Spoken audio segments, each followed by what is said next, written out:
435장 나의 영원하신 기여 함께 찬송하겠습니다.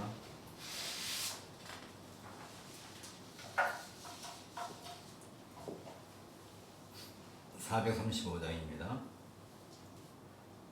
나의 영원하신 기여 생명보다 귀하다. 나의 갈 길 다가도록 나와 동행하소서.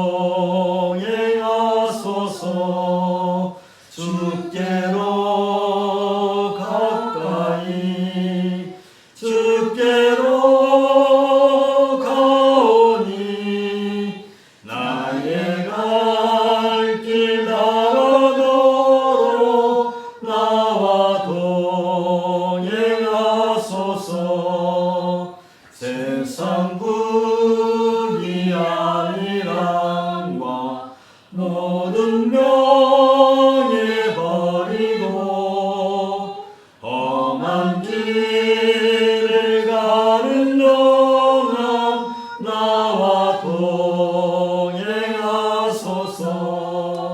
주께로 가까이 주께로 가오니 나의 갈 길 다가도록 나와 동행하소서.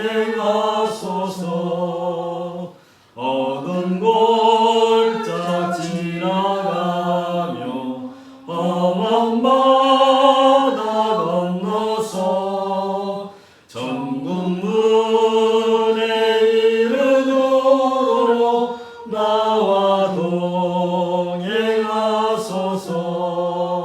주께로 가까이 주께로 가오니 나의 갈 길 다가도록 나와 동행하소서.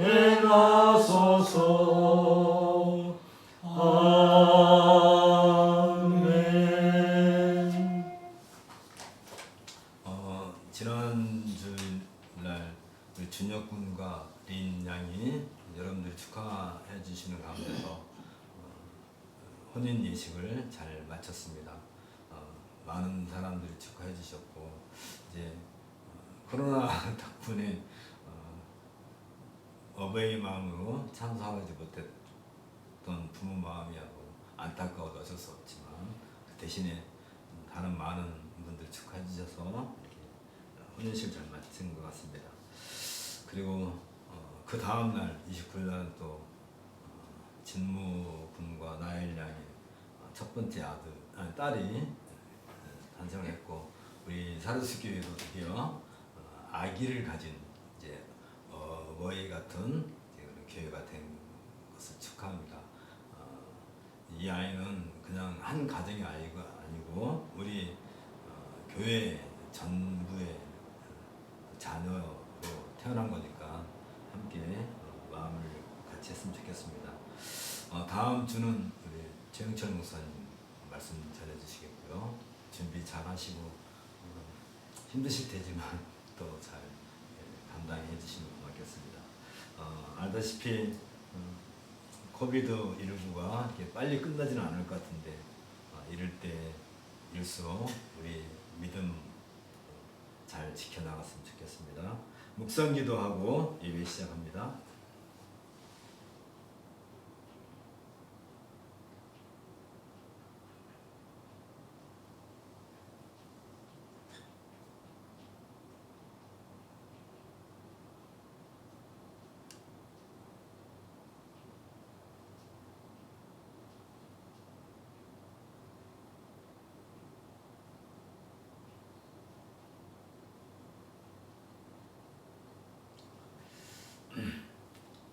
자리에서 일어나시고요. 주보 참조하시고 우리 마음을 주님께 들어올려 함께 고백합시다. 우리의 도움은 천지를 지으신 여호와의 이름에 있도다. 온 땅이여 하나님께 즐거운 소리를 낼지어다. 그의 이름의 영광을 찬양하고 영원하게 찬송할지어다. 온 땅이 주께 경배하고 주를 노래하며 주의 이름을 노래합니다. 할지어다. 함께 기도하겠습니다. 우리 마음의 소원을 들어주시며 우리 입술의 소리를 거절하지 아니하시는 우리의 왕이시며 구원이시며 복의 근원이시며 생명이신 우리 주 예수 그리스도의 아버지신 하나님, 주를 대적하는 자들에게는 주의 손으로 모든 악한 자들을 심판하시고 주를 의지하는 자들에게 주의 영광을 친히 보이시고자 복을 주시오니 참으로 하나님의 권능은 온 하늘을 가득 채우며 하나님의 영광은 온 세상을 가득 채우나이다.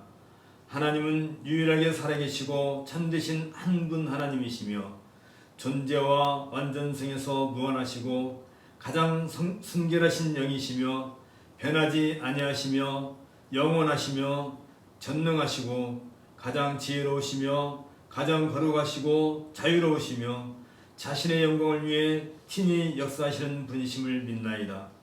또한 하나님은 사랑이 많으시고 은혜로우시며 긍휼이 많으시며 오래 참으시고 인자와 진실이 많으시며 주의 자녀들의 악과 과실과 죄를 용서하시며 부지런히 하나님을 찾는 자들에게 상을 주시되 공의로우시고 죄를 미워하시되 형벌을 받을 자들을 결단코 용서하지 않는 분이시나이다.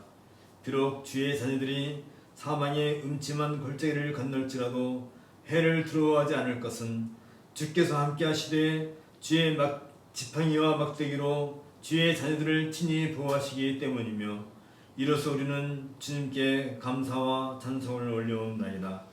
우리가 어느 상황에 있는 어느 처지에 있든 목자장이신 하나님만을 바라보며 주께서 내미는 권능의 손을 잡고 담대하게 나아가되 우리가 이 땅에 참된 그리스도의 몸인 교회를 온곡게 세워나가는 일에 힘쓰기를 소원하나이다. 주의 선하심과 인자심을 따라 사는 주의 자녀들이 성령의 인도하심과 진리의 이끄심을 따라 우리의 유일한 구원자이신 하나님께 경배와 찬송을 올려오니 이 예배를 복되게 하옵시고 우리의 예배를 받아주시옵소서. 우리 주 예수 그리스도의 이름으로 기도하옵나이다. 아멘. 1장 찬송하겠습니다. 만나의 근원 하나님 온 백성 찬송 드리고 저천사여 찬송하세 천성 성부 성자 성령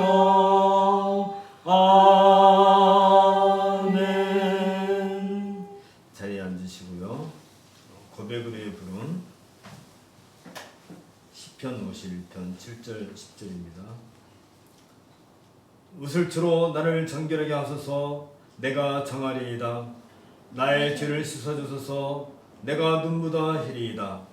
내게 즐겁고 기쁜 소리를 들려주시사 주께서 꺾으신 뼈들도 즐거워하게 하소서. 주의 얼굴을 내 죄에서 돌이키시고 내 모든 죄악을 지워주소서. 하나님이여 내 속에 정한 마음을 창조하시고 내 안에 정직한 영을 세우게 하소서. 제 고백입니다. 웨스트민스터 대유리문답 30번입니다. 하나님께서는 모든 인류를 죄와 비참한 상태로 멸망하도록 내버려 두셨습니까? 하나님께서는 일반적으로 행위 언약이라고 불리는 첫 언약을 파기함으로 말미암아 빠지게 된 죄와 비참한 상태에 있는 사람들을 모두가 다 버리시지 않았습니다. 하나님께서는 당신의 순전하신 사랑과 자비로 당신의 택자들을 구원하셔서 일반적으로 의의 언약이라고 불리는 두 번째 언약으로 구원의 세계로 인도하십니다. 죄의 고백을 위한 묵상을 함께 하겠습니다.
사명과 믿음의 응답.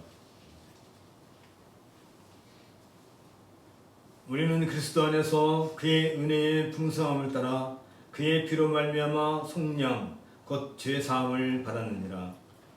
그가 우리를 흑암의 권세에서 건져내사 그의 선함의 아들의 나라로 옮기셨으니 그 아들 안에서 우리가 속량 곧 죄사함을 얻었도다. 아멘. 찬송가 14장 주 우리 하나님 함께 찬송하겠습니다.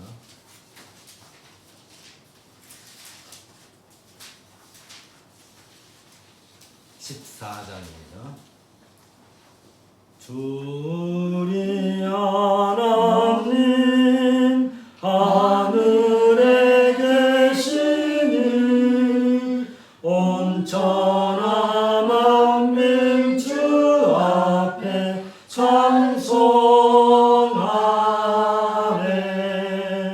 이 천지 만물도 주 앞에 엎드려 그 거룩하신 이름을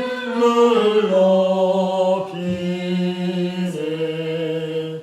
주 언약하신 것 끝까지 지키니 저 하늘나라 향하여 곧 가리라.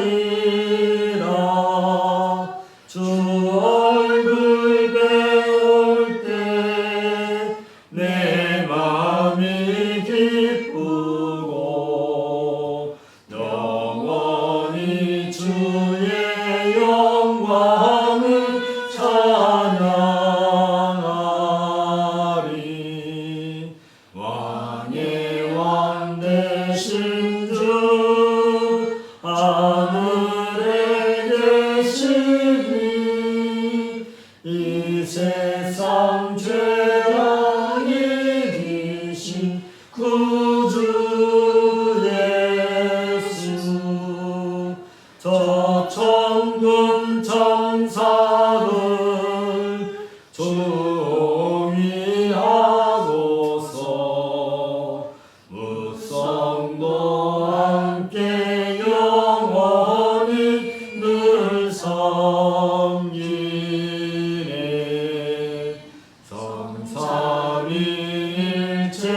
성삼위일체께 승리한 무리들 다 기쁜 소리 높여서 감사드려. 창조주 하나님 내 주님 되시니 주 앞에 나도 엎드려 경배하네.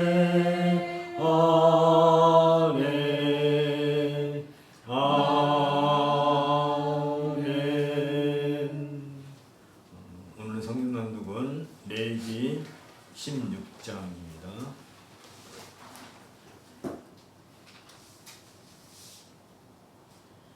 아론의 두 아들이 여호와 앞에 나아가다가 죽은 후에 여호와께서 모세에게 말씀하시니라. 여호와께서 모세에게 이르시되 내 형 아론에게 이르라. 성소의 장한 법궤 위 속죄소 앞에 무시로 들어오지 말아서 사망을 면하라. 내가 구름 가운데서 속죄소 위에 나타나니라. 아론이 성소에 들어오려면 수송아지로 속죄 제물을 삼고 수양으로 번제물을 삼고 거룩한 세마포 속옷을 입으며 세마포 고이를 살에 입고 세마포 띠를 띠며 세마포 관을 쓸지니 이것들은 거룩한 옷이라. 물로 몸을 씻고 입을 것이며 이스라엘 자손의 회중에게서 속죄 제물을 위하여 수송아지 둘과 번제물을 위하여 수양 하나를 취할지니라. 아론은 자기를 위한 속죄제에 수송아지를 드리되 자기의 권속을 위하여 속죄하고 또 그 두 염소를 취하여 회막문 여호와 앞에 두고 두 염소를 위하여 제비 뽑되 한 제비는 여호와를 위하고 한 제비는 아사셀을 위하여 할지며 아론은 여호와를 위하여 제비 뽑은 염소를 속죄제로 드리고 아사셀을 위하여 제비 뽑은 염소는 산대로 여호와 앞에 두었다가 그것으로 속죄하고 아사셀을 위하여 광야로 보낼지니라. 아론은 자기를 위한 속죄제의 수송아지를 드리되 자기와 번석을 위하여 속죄하고 자기를 위한 그 속죄제의 수송아지를 잡고 향로를 취하여 여호와 단 위에서 피운 불을 그것에 채우고 또 두 손에 곱게 간 향기로운 향을 채워 가지고 장 안에 들어가서 여호와 앞에서 분향하여 향연으로 증거계 위 속죄소를 가리우게 할지니 그리하면 그가 죽음을 면할 것이며 그는 또 수송아지의 피를 취하여 손가락으로 속죄소 등편에 뿌리고 또 손가락으로 그 피를 속죄소 앞에 7번 뿌릴 것이며 또 백성을 위해 속죄제 염소를 잡아 그 피를 가지고 장 안에 들어가서 그 수송아지 피로 행한 같이 그 피로 행하여 속죄소 위에 속죄소 앞에 뿌릴지니 곧 이스라엘 자손의 부정과 그 범한 모든 죄를 인하여 지성소를 위하여 속죄하고 또 그들의 부정한 중에 있는 회막을 위하여 그같이 할 것이요 그가 지성소에 속죄하러 들어가서 자기와 그 건속과 이스라엘 온 회중을 위하여 속죄하고 나오기까지는 누구든지 회막에 있지 못할 것이며 그는 여호와 앞단에서 나와서 그것을 위하여 속죄할지니 곧 수송아지의 피와 염소의 피를 취하여 단 귀퉁이 뿔들에 바르고 또 손가락으로 그 피를 그 위에 7번 뿌려 이스라엘 자손의 부정에서 단을 성결케 할 것이요 그 지성소와 회막과 단을 위하여 속죄하기를 마친 후에 산 염소를 드리되 아론은 두 손으로 산 염소의 머리에 안수하여 이스라엘 자손의 모든 불의와 그 범한 모든 죄를 구하고 그 죄를 염소의 머리에 두어 미리 정한 사람에게 맡겨 광야로 보낼지니 염소가 그들의 모든 불의를 지고 무인지경에 이르거든 그는 그 염소를 광야에 놓을지니라. 아론은 회막에 들어가서 지성소에 들어갈 때 입었던 세바포 옷을 벗어 거기 두고 거룩한 곳에서 물로 몸을 씻고 자기 옷을 입고 나와서 자기의 번제와 백성의 번제를 드려 자기와 백성을 위하여 속죄하고 속죄제 희생의 기름을 단에 불사를 것이요 염소를 아사셀에게 보낸 자는 옷을 빨고 물로 몸을 씻은 후에 진에 들어올 것이며 속죄제 숙송아지와 속죄제 염소의 피를 성소에 들여다가 속죄하였은즉 그 가죽과 고기와 흉을 밖으로 내어다가 불사를 것이요 불사른 자는 옷을 빨고 물로 몸을 씻은 후에 진에 들어올지니라. 너희는 영원히 이 규례를 지킬지니라. 7월 곧 그달 10일에 너희는 스스로 괴롭게 하고 아무 일도 하지 말되 본토인이든 너희 중에 우거하는 객이든 그리하라. 이날에 너희를 위하여 속죄하여 너희로 정결케 하리니 너희 모든 죄에서 너희가 여호와 앞에 정결하리라. 이는 너희에게 큰 안식일인즉 너희는 스스로 괴롭게 할지니 영원히 지킬 규례라. 그 기름 부음을 받고 위임되며 그 아비를 대신하여 제사장의 직분을 행하는 제사장은 속죄하되 세마포 옷 곧 성의를 입고 지성소를 위하여 속죄하며 회막과 단을 위하여 속죄하고 또 제사장들과 백성의 회중을 위하여 속죄할지니 이는 너희의 영원히 지킬 규례라. 이스라엘 자손의 모든 죄를 위하여 1년 1차 속죄할 것이니라. 아론이 여호와께서 모세에게 명하신 대로 행하니라. 이는 주님의 말씀입니다. 하나님께 감사를 드립니다. 연금 및 찬송을 하겠습니다. 66장입니다.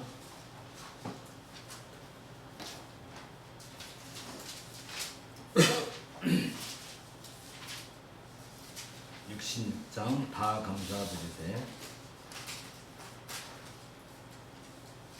다 감사드리세 온몸을 주께 바쳐 그 선미 놀라워 온 세상 기뻐하네 예부터 주신 복 한없는 그 사랑 선물로 주시네 이제와 영원히 사랑의 하나님 언제나 함께 계셔 기쁨과 평화에 복 내려 주옵소서 몸과 맘 병들 때 은혜로 지키사 이 세상 악에서 구하여 주소서 감사와 찬송을 다 주께 드리어라 저 높은 곳에서 다스리시는 주님 영원한 하나님 다 경배하여라 전에도 이제도 장래도 영원히 아멘. 함께 기도하겠습니다. 창세로부터 하나님의 보이지 아니하는 것들 곧 하나님의 영원하신 능력과 신성이 하나님께서 친히 만드신 만물에 분명히 보여 알려지게 함으로써 아무도 하나님을 모른다고 핑계할 수 없게 하신 우리 주 예수 그리스도의 아버지신 하나님, 하나님의 영광은 창세로부터 종말에 이르기까지 결코 감추어지지 아니하며 하나님은 자신의 뜻대로 다 이루시며 심지어 세상에서나 인생에서나 우연이나 운명처럼 보이는 모든 일들까지도 하나님의 기쁘신 뜻 안에 속하지 않은 것은 하나도 없나이다. 하나님은 자신의 아들 독생자이신 예수 그리스도를 하나님과 사람 사이에 유일한 중보자로 세우시고 몸된 교회의 머리와 구주로 높이시고 만유의 상속자와 세상의 심판자로 세우셨나이다. 이로써 다른 이로서는 구원을 받을 수 없사오며 천하 사람 중에 구원을 받을 만한 다른 이름을 우리에게 주시지 않았음을 온 세상에 천명하셨나이다. 그럼에도 불구하고 무지하고 사악한 사람들은 유일한 중보자이신 예수 그리스도를 십자가에 못 박아 죽였을 뿐만 아니라 지금도 여전히 하나님의 영원한 작정을 정면 대적하는 불의한 일에 빠져서 그리스도 예수를 배척하고 있나이다. 우리에게 은혜와 평강 주시기를 기뻐하시는 우리 아버지신 하나님, 주께서 친히 작정하신 놀라운 구원의 일들을 통하여 온 세상에 복음이 전하여지고 복음을 듣는 자마다 불의에 빠졌던 것들을 회개하고 주 앞으로 나아오는 주의 자녀들에게 구원의 은혜를 베풀어 주심에 감사를 드리나이다.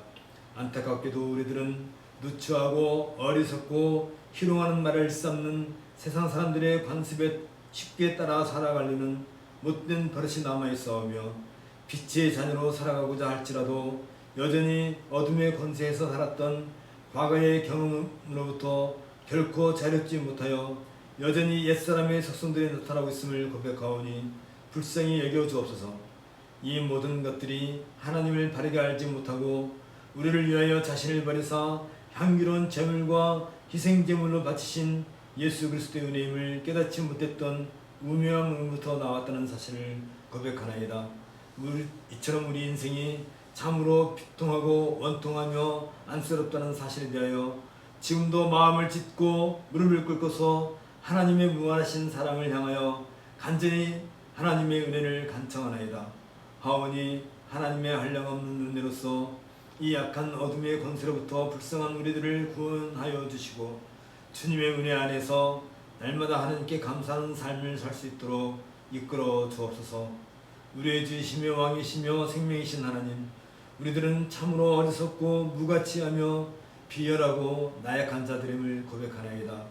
그럼에도 불구하고 무한히 위대하시고 어미로우신 하나님의 부르심을 받들어 이 복된 예배의 자리에 나오게 하심에 감사를 드리나이다. 기도와 찬송과 말씀 봉독과 연보와 선포되는 말씀을 따라 우리들에게 은총을 베풀어 주시옵고 그리스도의 피와 공로로서 우리가 이 복된 자리에 참여하고 있음을 이 시간에도 누리게 하옵소서. 이제 새롭게 한 가정이 혼인의 규례를 따라 세워졌나이다.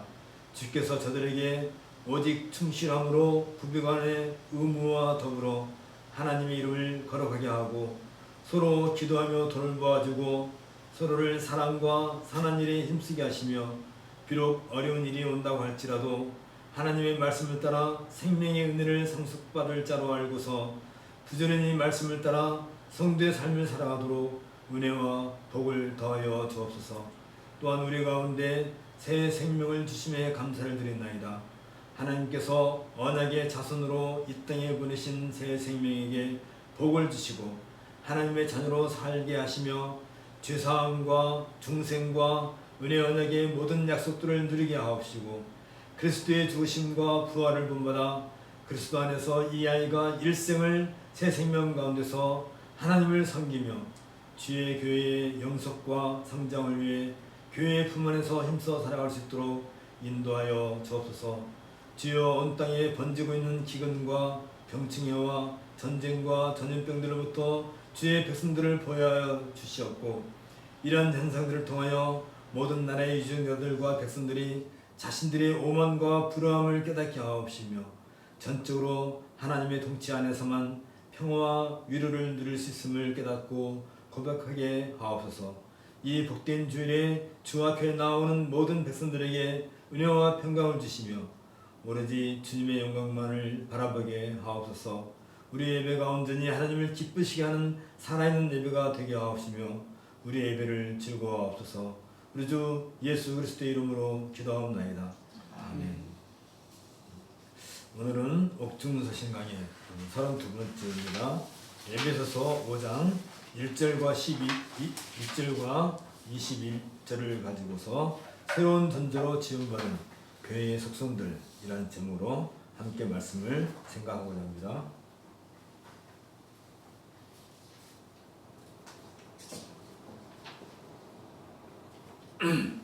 먼저 말씀을 봉독하겠습니다. 그러므로 사랑을 받는 자녀같이 너희는 하나님을 본받는 자가 되고 그리스도께서 너희를 사랑하신 것 같이 너희도 사랑 가운데서 행하라. 그는 우리를 위하여 자신을 버리사 향기로운 제물과 희생제물로 하나님께 드리셨느니라. 음행과 온갖 더러운 것과 탐욕은 너희 중에서 그 이름조차도 부르지 말라. 이는 성도에게 마땅한 말이라. 누추함과 어리석은 말이나 희롱의 말이 마땅치 아니하니 오히려 감사하는 말을 하라. 너희도 정녕 이것을 알거니와 음행하는 자나 더러운 자나 탐하는 자 곧 우상 숭배자는 다 그리스도와 하나님의 나라에서 기업을 얻지 못하리니 누구든지 헛된 말로 너희를 속이지 못하게 하라. 이로 말미암아 하나님의 진노가 불순종의 아들들에게 임하나니 그러므로 그들과 함께하는 자가 되지 말라. 너희가 전에는 어두움이더니 이제는 주 안에서 빛이라. 빛의 자녀들처럼 행하라. 빛의 열매는 모든 착함과 의로움과 진실함에 있느니라. 주를 기쁘시게 할 것이 무엇인가 시험하여라. 너희는 열매 없는 어둠의 일에 참여하지 말고 도리어 책망하라. 그들이 은밀히 행하는 것들은 말하기도 부끄러운 것들이라. 그러나 책망을 받는 모든 것은 빛으로 말미암아 드러나나니 드러나는 것마다 빛이니라. 그러므로 이르시기를 잔자는 자여 깨어서 죽은 자들 가운데서 일어나라. 그리스도께서 너에게 빛주이시니라 하셨느니라. 그런즉 너희가 어떻게 행할지를 자세히 주의하여 지혜 없는 자같이 하지 말고 오직 지혜 있는 자같이 하여 세월을 아끼라. 때가 악하니라. 그러므로 어리석은 자가 되지 말고 오직 주의 뜻이 무엇인가 이해하라. 술 취하지 말라. 이는 방탕한 것이니 오직 성령으로 충만함을 받으라. 시와 찬송과 신령한 노래들로 서로 화답하며 너희의 마음으로 주께 노래하며 찬송하며 범사의 우리 주 예수 그리스도의 이름으로 항상 아버지 하나님께 감사하며 그리스도를 경외함으로 피차 복종하라. 지금까지 바울은 교회가 하나님의 새 창조로 말미암아 탄생했음을 밝히고 이제부터는 하나님께서 성도들에게 주신 구원에 합당하게 사는 생활의 중요성을 강조해주고 있습니다. 무엇보다도 이방 생활의 습관과 종교 생활로부터 벗어나서 새로운 질서에 속한 성도로서 새로운 삶의 기준을 가져야 할 것에 대해 깊은 관심을 표명하고 있습니다. 이것은 교회가 새로운 존재이기 때문입니다. 따라서 성도들은 옛사람의 품성을 벗어버리고 새 사람의 품성으로 갈아입은 새로운 존재다운 모습을 나타내야 하는 것입니다. 그 모습이 바로 하나님께서 우리 성도들에게 친히 베풀어 주시는 용서와 사랑을 모범으로 삼아서 우리들의 삶 속에서 실행해 감으로써 드러나는 구별된 삶이라 할 수 있을 것입니다. 계속해서 5장에서도 바울은 새로운 질서 가운데 있는 교회의 높은 윤리관을 제시해주고 있습니다. 특별히 빛의 자녀된 성도들이 구현해야 할 삶의 구체적인 모습들과 성령의 인도를 받는 신자의 삶에 대한 구체적인 진술을 통해서 이방 사회와 구별된 교회의 거룩성을 구현하도록 독려해주고 있습니다.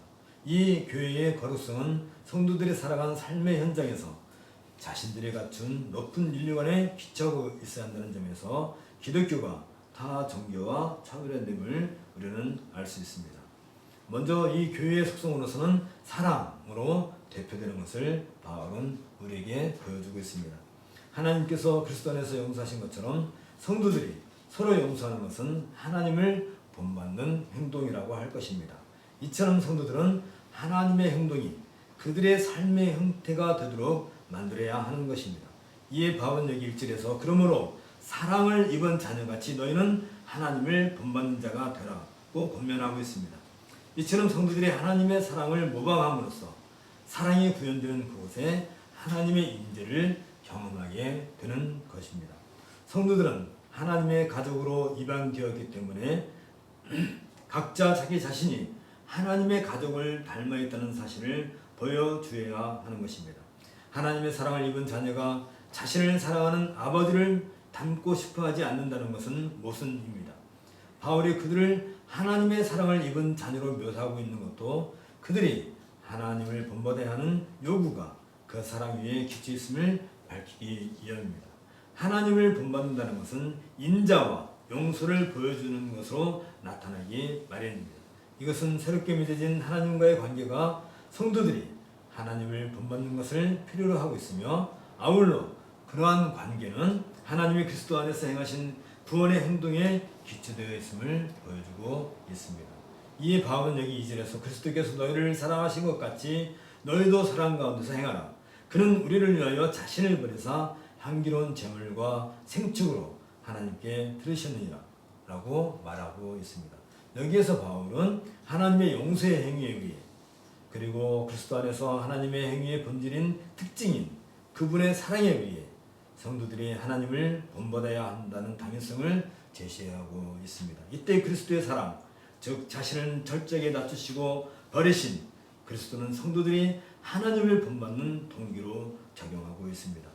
이로써 성도들이 너희도 사랑 가운데서 행하라 곧 사랑 안에서 살아야 한다는 이 명령은 그리스도의 측량할 수 없는 자기를 내어주심에 근거하고 있음을 알 수 있습니다. 결국 성도들이 사랑 안에서 행하는 것은 그들이 하나님을 본받는 삶의 방식이 되는 것입니다.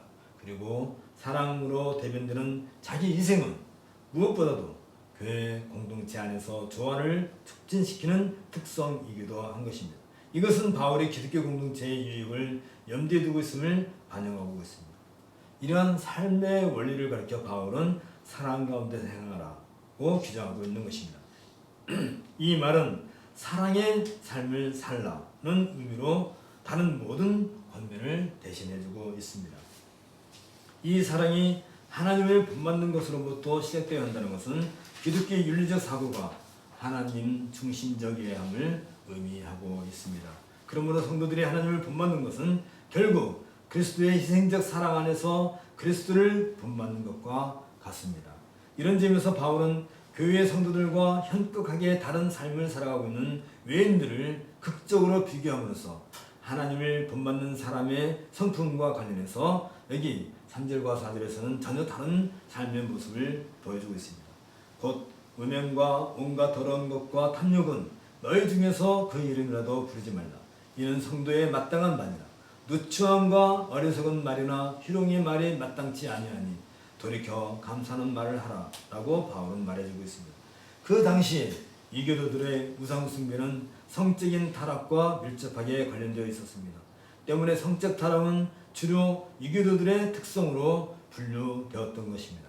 여기에서 바울은 성적 타락뿐 아니라 이와 관련된 불결함과 탐욕까지도 언급하고 있는데 이것은 이교도들에게 있어서 가장 현저하게 나타나는 부패하고 부도덕한 현상들이기도 했던 것입니다.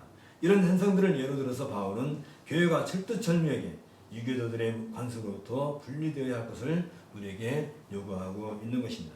이것을 가르쳐 이는 성도의 마땅한 반이라 라고 바울이 지적하고 있는 것은 성도들의 위치가 어디에 있는가를 정확하게 알고 있어야 할 것을 밝히고 있는 것입니다.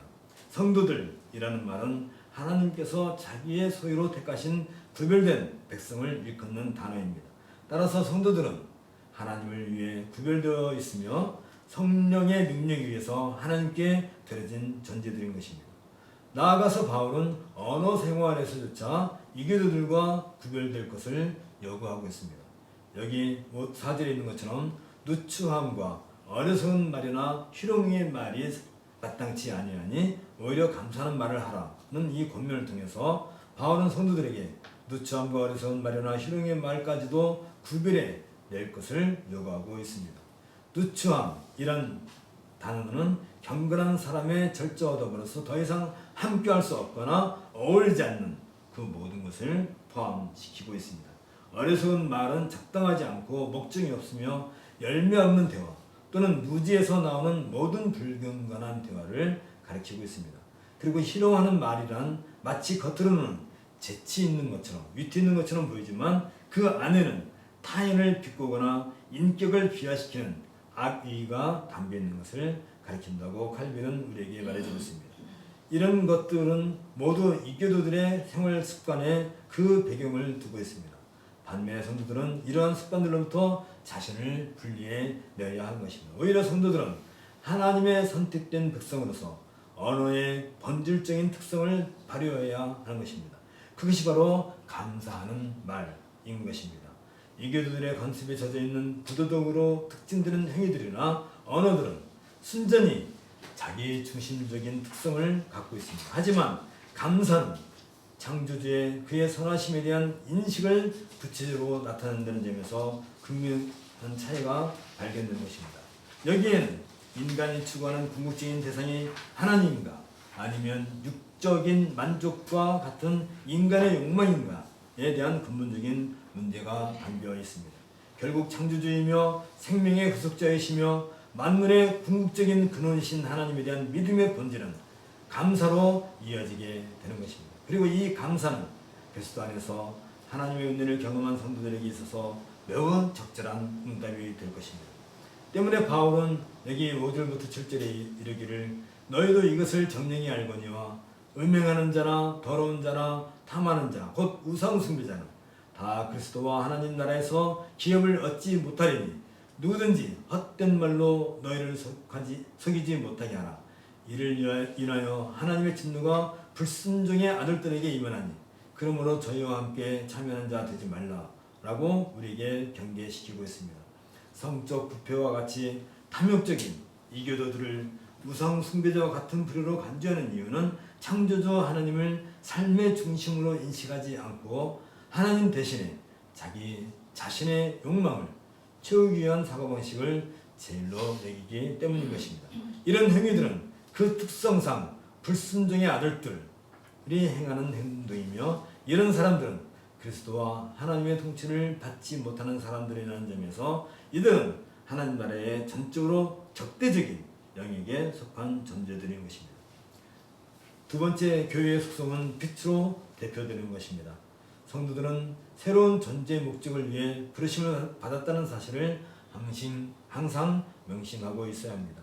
여기 8절에 너희가 전에는 어두움이더니 이제는 주 안에서 빛이라 빛의 자녀들처럼 행하라 라는 바울의 이 권면은 이러한 사실들을 강조해주고 있습니다. 여기에는 전에는 그리고 이제는 이라는 대조적 구성의 결합과 어두움과 빛이라는 상징은 성례전에 따른 세례와 관련된 권면이 그 안에 포함되어 있음을 암시해주고 있습니다. 이것은 성도들에게 그들의 회심을 상기시킬 뿐 아니라 그들의 회심과 그리스도의 몸인 교회로의 입문을 통해 그들에게서 발생한 변화의 속성을 부각시켜주고 있습니다. 빛은 하나님의 생명과 하나님으로부터 오는 구원을 상징해주고 있습니다. 반면에 어두움은 죽음, 수월, 하나님의 심판을 상징합니다.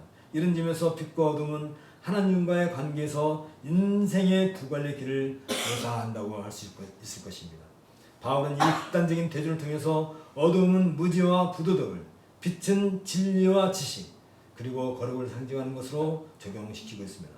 따라서 빛과 어둠은 상존할 수 없으며 빛의 자녀와 불순종의 자녀는 그리스도의 관계에서 전혀 다른 영역임을 분명히 보여주고 있습니다. 무엇의 자녀들처럼 행하라 이란 말은 어떤 특성을 부여받은 사람들을 나타내는 히브리적인 그런 관용구입니다. 하나님의 자녀들은 그리스도를 가리켜서 빛의 자녀들처럼 이라고 하는 것은 그들이 빛이신 하나님의 특성을 부여받았기 때문입니다. 성도들은 하나님의 거룩과 진리의 빛을 나타내는 자녀들로서 단순히 빛에 의해 둘러싸인 것이 아니라 그 빛과 동일시 된다는 것입니다. 따라서 성도들은 자연스럽게 빛의 열매를 가지게 되는 것입니다. 여기 9절에서 빛의 열매는 모든 착함과 의로움과 진실함이 있느니라 라고 말하고 있는데, 이때 빛은 열매를 맺는 능력으로 간주되고 있습니다. 이 빛의 열매는 갈라디아서 5장 22절에 있는 것처럼 성령의 열매와 동등하며 빌립보서 1장 11절에 있는 것처럼 의의 열매이기도 합니다. 이 열매는 육체의 열매와 열매 없는 어둠의 일과는 전격적으로 대조되는 것들입니다. 바울이 제시하는 빛의 속성으로서 제시하고 있는 모든 착함과 의로움과 진실함, 성도들이 그리스도 예수 안에서 선한 일을 위하여 지으심을 받았으며 하나님과의 관계에서 그리고 사람들과의 관계에서 선을 행하는 의로움과 참된 것을 말하는 진실함을 포함시키고 있습니다. 이 덕목은 그리스도의 삶을 대표한다는 상징성을 가지고 있습니다. 때문에 바울은 빛의 자녀들이라면 빛의 열매를 맺음으로써 하나님을 기쁘시게 하는지 판단할 것을 요구하고 있습니다. 여기 10절에서 주께 기쁘시게 할 것이 무엇인가 시험하여 보라 라고 말하고 있는데, 여기에서 시험하다는 말은 여러 상황에서 윤리적으로 옳은 행동의 과정을 찾아낸다는 의미이며 원석으로부터 금을 정련해내는 그 용어에서 나왔습니다. 특별히 성령께서 하시는 일 중 하나가 시험하는 일인데, 이것은 주어진 각각의 상황에서 올바른 윤리적 판단을 형성하는 능력을 의미하기도 합니다. 하나님을 기쁘시게 하는 것은 빛의 자녀로서 살아가는 책임이 있는 자유를 행사함으로써 성도들의 삶의 목적과 동기가 되는 것입니다.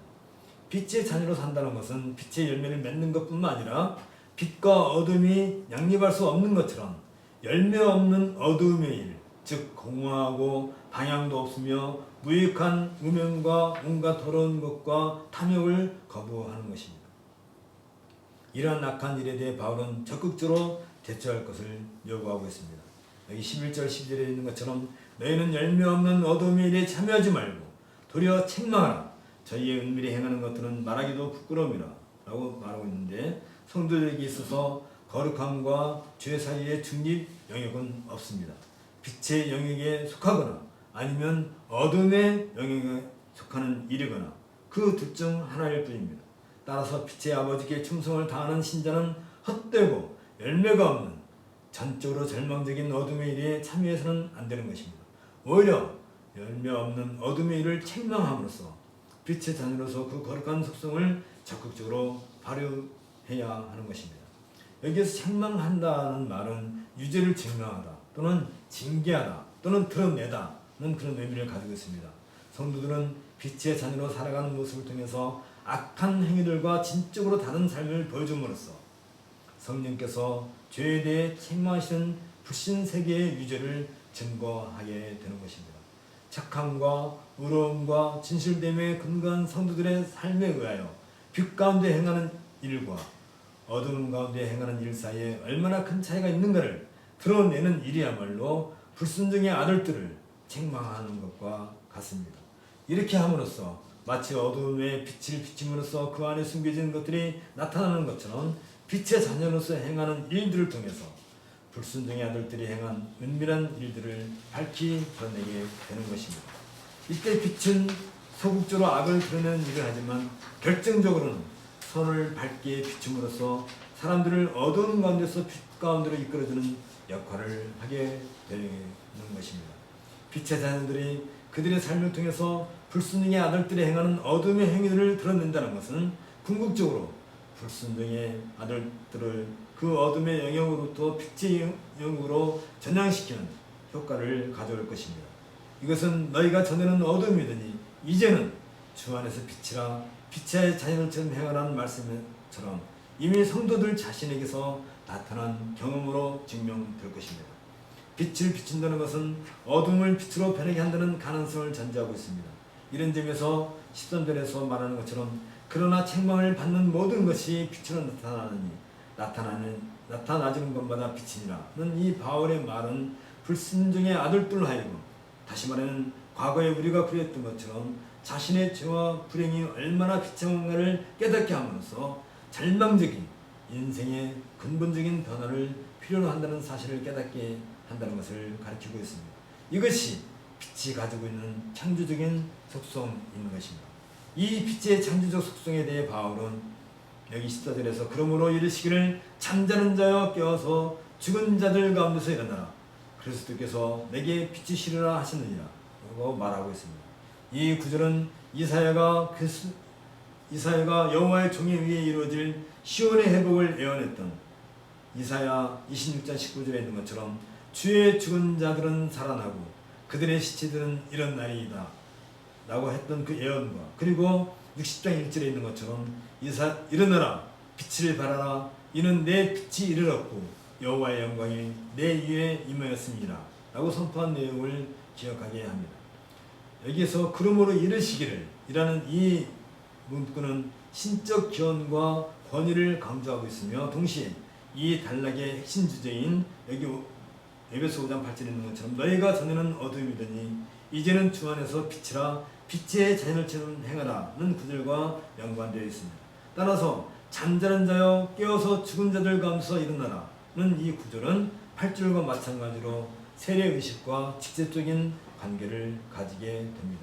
여기서 잠자다는 말은 어두움과 죽음의 상태를 상징하고 있는데 죽음으로부터 일으킴을 받는다는 것은 세례의 본질적 의미이기도 합니다. 죽음이라는 이미지를 죄에 빠져있는 인간의 상태로 이해하는 바울의 관점에서 볼 때 세례를 받을 때 성도들에게는 빛의 능력과 새로운 지위로 변화가 일어났음을 강조해주고 있습니다. 이때 세례는 영적인 죽음의 잠에서부터 신적인 부르심에 반응하는 생명의 빛으로서의 방향성을 나타내고 있습니다. 그리고 신적인 축복과 인간의 노력은 모든 회심과 관련되고 있습니다. 이로써 성도들은 강력한 빛의 비침에 따라 애삶이라는 장과 죽음으로부터 돌아서는 응답을 하게 되었고 그 힘에 따라 살아가는 새로운 존재인 빛의 자녀로서 지속적인 삶을 살아야 한다는 결단을 가지게 되는 것입니다. 이러한 의지적인 결단은 그들 자신의 정체성에 관한 보다 분명한 의식을 제공하는 기능을 하게 됩니다. 바울은 성도들로 하여금 교회는 어두움과 반대되는 그리고 영립할 수 없는 빛과 어두움 같이 그 사회의 가치들과 근본적으로 반대되는 가치관을 따라 살아야 할 것을 우리에게 요구하고 있는 것입니다. 성도들은 주변의 어두움에 의해서 오염되고 부패하기보다는 오히려 영향력을 미쳐야 하는 횃불과 같은 존재들입니다. 이로써 교회는 부활하신 그리스도를 빛을 비추는 광원으로 가지고 있음을 자신들의 삶으로서 증거해야 하는 것입니다. 이 내용은 에베소 6장 11에서 다루고 있는 것처럼 우리의 씨름은 혈과 육을 상대하는 것이 아니요 통치자들과 권세들과 이 어둠의 세상 주관자들과 하늘에 있는 악의 영들을 상대함이라고 언급하고 있는 말씀을 통해서 성도들이 어둠의 세상 주관자들과 전투하는 장면에서 다시 확인되고 있습니다. 세 번째 교회의 특성은 지혜로 대표된다는 것입니다. 새로운 질서 가운데서 살아가는 교회의 커다란 속성으로서 사랑을 입은 자녀같이 하나님을 본받은 자가 되어야 할 것과 빛의 자녀로 행할 것을 제시한 바울은 이제 성도들에게 지혜롭게 행할 것을 요구하고 있습니다. 먼저 바울은 주변의 비기독교적 상황을 의식하면서 무엇보다도 지혜가 필요함을 강조하고 있습니다. 여기 15절 16절에 있는 것처럼 그런즉 너희가 어떻게 행할 것을 자세히 주의하여 지혜 없는 자같이 말고 오직 지혜 있는 자같이 하여 세월을 아끼라. 때가 악하니라 라고 말하고 있습니다. 지혜는 하나님을 아는 것과 하나님을 거스르는 모든 것으로부터 떠나는 명철로부터 시작됩니다. 지혜는 하나님을 믿는 경건한 성도들이 삶을 바르게 대면할 수 있게 해주며 삶의 어려운 문제들을 이해할 수 있게 하고 이런 문제들을 극복할 수 있게 해주는 세계관이기도 합니다. 특별히 복음을 모르는 세상에서 개종한 성도들에게 있어서 일상의 삶으로부터 지혜를 실천한다는 것은 구별된 윤리적인 활동이나 선택을 수반하게 되는 것입니다. 이런 점에서 바울은 세월을 아끼라고 말하고 있습니다. 이 말은 상업적 용어로 물건을 파는 데 이용할 수 있는 모든 기회를 잡으라는 의미를 가지고 있습니다. 다시 말하면 하나님의 값비싼 상품을 맡을 기회를 지닌 청지기처럼 기회를 아껴야 한다는 것입니다. 여기에서 세월이란 성도들의 삶과 행동에서 복음의 능력과 그 영광을 나타내고 악한 일을 책망하며 선한 일을 장려하고 행하면서 자신을 위한 구원의 확신을 더욱 공고히 하며 힘겨를 두텁게 하고 그리스도를 위해 이웃을 얻으며 하나님을 영광되게 할 수 있는 그런 기회를 의미합니다. 현재라는 때는 여전히 공중의 권세 잡은 자의 지배 아래에 있으며 아울러 이 악한 세대의 일부이기도 합니다. 그러므로 성도들은 이미 지배적으로 악한 주변의 윤리적인 분위기 속에서 그들이 누리고 있는 오는 세대의 삶, 다시 말하면 종말론적 소망을 가지고 살아야 하는 것입니다. 한편 현재는 성도들이 그들 주위에 있는 악을 거스르기 위해 선한 일을 해야 하는 때이기도 합니다. 악의 한가운데서 선한 일을 하기 위해 세월을 아끼는 것은 어두운 세상 가운데서 빛으로 살아가는 것과 같은 의미를 가집니다. 그러므로 성도들은 지혜로운 삶의 방법을 찾아야 합니다. 그 방법은 그들이 하나님의 뜻에 따라 하나님과 교제하며 사는 것이며 반면에 하나님과의 교제를 중단하고 하나님의 뜻을 거부하는 것은 결코 지혜로운 삶이 아닌 것입니다. 이런 이유에서 바울은 여기 17절에서 그러므로 어리석은 자가 되지 말고 오직 주의 뜻이 무엇인가 이해하라 라고 권면하고 있습니다. 이것은 자기 이해에 대한 부름이기도 합니다. 이 17절은 15절과 병행을 이룬다는 점에서 그 의미가 보다 정확하게 나타나고 있습니다. 어리석은 자는 지혜 없는 자이며 반면에 지혜 있는 자는 주의 뜻을 이해하는 자이기도 합니다. 빛의 자녀들이 주를 기쁘시게 하는 것이 무엇인가를 배우는 것처럼 지혜로운 자들은 주의 뜻이 무엇인가를 이해해야 하는 것입니다. 성도들에게 있어서 지혜롭게 살아가는 것은 그들이 주님의 인도하심에 의존하는 실제적인 인식이기도 합니다. 여기서 말하는 주의 뜻은 여기 15절 16절에서 이미 밝힌 것처럼 성도들이 살아가는 때의 본질을 인식하고 선한 일을 위해 주어진 이 기회를 최대한 이용하는 것을 의미합니다. 이와 반대되는 삶이 있는데 그것이 바로 방탕입니다. 때문에 바울은 술 취하지 말라 이런 방탕한 것이니 오직 성령의 충만을 받으라고 말을 하고 있습니다. 술 취하는 것은 당시 사회적 연회에서 흥청거리며 혼음을 일삼는 이방 종교의 문화를 가리키고 있습니다. 이 상태에 이르러서는 자기 통제를 상실하는 것을 의미합니다. 이런 점에서 바울은 어둠 가운데서 살았던 삶과 빛 가운데서 삶을 대조시켰던 것처럼 일부러 술 취함을 성령 충만과 대조시키고 있는 것입니다. 성령의 충만함을 받으라는 이 말은 현재 시제로서 성령으로 계속 채워주고 있음을 의미합니다. 술 취함이 일시적이라 한다면 성령 충만은 지속적이며 항구적입니다. 또한 술 취함은 감출 수 없는 것처럼 성령 충만함 역시 감출 수 없으며 사람의 행동으로 명백하게 드러나게 되는 것입니다. 마찬가지로 성령의 인재로 충만하다는 것을 성도들의 말과 행동에서 의심할 여지 없이 보여줄 수 있도록 성도들의 삶은 전적으로 성령의 지배 아래에 있어야 하는 것입니다. 여기에서 바울은 성도들에게 성령으로 충만해야 할 필요성을 제안하고 있는 것이 아닙니다. 이미 성령으로 충만해 있기 때문에 그 상태를 계속 유지하라고 말을 하고 있는 것입니다. 왜냐하면 이것은 성령의 임재를 통해서 하나님의 통치가 지속적으로 우리들 안에서 이루어지기 때문입니다. 우리들은 이미 성령으로 인칭을 받았으며 성령을 근심케 해서는 안 된다는 권면을 받은 성도들입니다. 그렇다면 이제는 성령께서 우리들 삶 속에서 우리들이 의식하는 가장 충만한 지배를 하시도록 해야 하는 것입니다. 또한 지속적으로 성도들이 지혜롭게 행하여서 그리스도의 뜻을 이해하도록 해주시는 분에게, 그리고 그들의 예배와 감사에 활력을 주시는 분에게 자신들의 마음을 여는 것은 아주 당연한 규결일 것입니다. 여기에서 바울은 성도들이 단번에 성령의 임재로 충만해지는 것이 아니라 하나님과 계속 동행함으로써 계속해서 성령의 충만한 임재를 경험하게 된다는 사실을 강조하고 있습니다.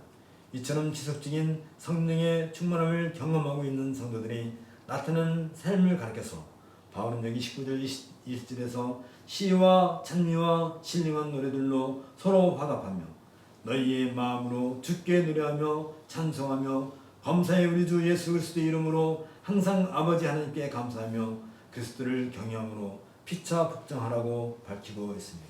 이것이 바로 성령의 충만한 삶인 것입니다. 성도들의 삶을 특징 짓는 것으로 기쁨에 넘치는 찬미는 포도주를 많이 마시는 것에서 비롯되는 것이 아니라 그들이 성령의 지배 아래에 지속적으로 마음이 열려있는 상태에서 나오는 것입니다. 이런 성령 충만한 삶은 그들이 성령께서 감화를 주시는 모든 형태의 시와 찬미와 노래를 통하여 서로 화답하고 덕을 세우면서 나타나고, 또한 그들이 마음에서 그리스도를 찬미하면서 나타나고, 또한 그들이 그리스도의 이름으로 하나님이 그들에게 베풀어 주신 모든 복에 대해 하나님께 감사하는 교회의 공적인 예배를 통해서 분명하게 드러나게 되는 것입니다. 앞서 지혜 있는 자같이 하여 세월을 아끼라, 그리고서 오직 주의 뜻이 무엇인가 이해하라는 이러한 바울의 권면에서 지혜와 이해를 산출시키는 분이 바로 성령이신 것처럼 교회의 공적인 예배를 불러일으키며 충만하게 하시는 분도 성령이십니다. 때문에 성도들이 부르는 바로 그 노래는 신령한 노래가 되는데, 이것은 성도들이 계속해서 성령의 충만한 상태에 있다는 사실을 의미하는 것입니다. 성령으로 충만해지는 것은 단순히 개인의 신비적인 경험이 아닙니다. 그것은 교회 공동체의 예배와 관계들을 포함한다는 점에서 성령의 충만은 오직 공동체 안에서 적절하게 경험되고 증거되어야 함을 의미하는 것입니다. 이것은 그리스도를 경외함으로 피차 복종하는 것이며, 동시에 예배하는 기독교 공동체인 교회의 특성을 드러내는 정체성이기도 하는 것입니다. 우리 함께 기도하겠습니다. 심판과 죽음과 영원한 형벌 가운데 있어도 마땅한 우리들을 용서하시고 사랑하시어 구원과 생명과 영원한 기업을 약속해 주시는 우리 주 예수 그리스도의 아버지신 하나님, 하나님의 용서와 사랑을 알기 전까지 우리들의 삶은 우상 숭배자들과 마찬가지로 우명과 온갖 더러운 것과 탐욕에 빠져서 살아야 했습니다. 그러한 인생이 얼마나 비참하고 추하고 어리석은지조차 알지 못했던 불쌍한 존재들이었음을 고백하나이다. 이제 우리들은 하나님의 용서와 사랑을 친히 몸에 새겼은즉 더 이상 우리 자신을 위하여 살지 아니하고 오로지 아버지신 하나님의 자녀답게 거룩한 성품을 드러내어야 할 것이옵나이다. 우리는 서로 용서와 사랑을 실천하고 빛의 자녀로서 착함과 의로움과 진실의 열매를 맺으며 성령의 충만함 가운데서 올곧은 예배를 행함으로써 시와 찬송과 신령한 노래로 서로 화답하며 범사의 하나님 아버지께 감사하는 삶을 살아갈 수 있도록 인도하여 주옵소서. 우리들이 살아가는 삶의 현장에서 하나님의 인재를 경험하고 그리스도 예수의 권세를 따라 빛 가운데서 행하고 성령의 충만함 속에서 그리스도만을 경외함으로써 우리들이 어디에 있든지 그곳에 하나님의 나라가 임하게 하옵소서. 우리 주 예수 그리스도의 이름으로 기도합나이다. 아멘. 자리에서 일어나셔서 65장 함께 찬송하겠습니다. 내 영혼아 찬양하라. 65장입니다. 내 영혼아 찬양하라. 주님 앞에 엎드려 구속하신 넓은 은혜 높이 찬양하여라. 할렐루야 할렐루야 영원하신 하나님 환난 중에 성도들을 구원하여 주셨네. 노하심은 더디하고 인자하심 넘치니 할렐루야 할렐루야 신실하신 하나님 우리 약함 아시는 중 항상 지켜주시고 인자하신 그 손으로 보호하여 주시니 할렐루야 할렐루야 자비하신 하나님 천사들아 우리 함께 주께 찬양 드리세. 성도들아 모두 모여 주께 경배하여라. 할렐루야 할렐루야 은혜로신 하나님 아멘. 주 예수 그리스도의 은혜와 하나님의 사랑과 성령의 동하심이 너희 무리와 함께 있을지어다. 아멘. 3장 성령하겠습니다. 성부 성자 성령 찬송과 영광 돌려 보내세. 대초로 지금까지 또 영원 무금토록 성삼위께 영광